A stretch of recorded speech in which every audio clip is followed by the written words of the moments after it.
ఈ paper leakage వ్యవహారం వెనుక మరి విద్యాశాఖ మంత్రి మీరే కదా రేవంత్ రెడ్డి గారు.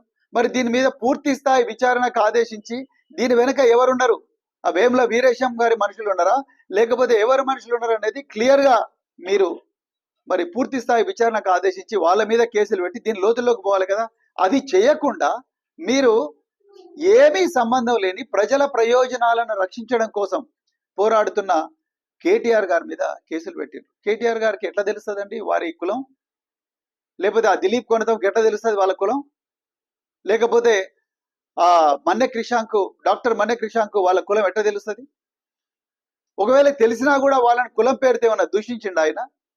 ఆ విద్యార్థుల్లో కూడా ఎస్సీ ఎస్టీ విద్యార్థులు ఉన్నారు కదా, మరి వాళ్ళ ప్రయోజనాల గురించి కూడా కొట్లాడుతున్నారు కదా. ఆ విషయం వీళ్ళకు గుర్తుకు రావడం లేదా? అంటే బ్లైండ్ గా వీళ్ళ మీద కేసు పెట్టండి, బ్లైండ్ గా వీళ్ళని జైలుకు పంపించాలి అన్న ఆలోచనతోనే ఈరోజు ఇక్కడ తెలంగాణలో పోలీసు రాజ్యం లేకపోతే రేవంత్ రెడ్డి రౌడీ రాజకీయమే నడుస్తుంది తప్ప ఇంకోటి కాదు అని చెప్పేసి నేను ఈ సందర్భంగా చెప్తున్నా.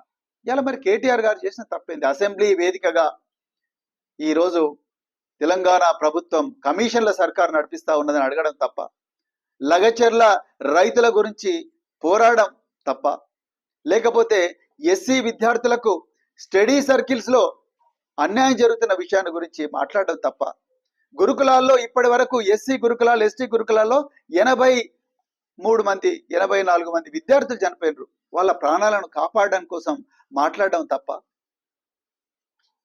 కేసీఆర్ గారు ఎంతో గొప్పగా ఎంతో ముందు చూపుతో పెట్టిన గురుకులాలను ఈరోజు రేవంత్ రెడ్డి ప్రభుత్వం మూసేస్తా ఉన్నది. వాటికి అద్దె కూడా చెల్లించడం లేదు. మరి వాటి గురించి మాట్లాడడం తప్ప అది అట్రాసిటీ అవుతుందా? విద్యార్థుల భవిష్యత్తు గురించి మాట్లాడడం అట్రాసిటీ అవుతుందా? లేకపోతే ఈ గూడుపుటాని ఈ మాఫియా గ్యాంగ్ ఏదైతే పేపర్ లీక్ చేసిందో వాళ్లకు అక్కడ స్థానిక ఎమ్మెల్యే స్థానిక కాంగ్రెస్ నాయకులకు ఉన్న సంబంధాలను ప్రజలకు చెప్పడం ఏ విధంగా అట్రాసిటీ అవుతుంది?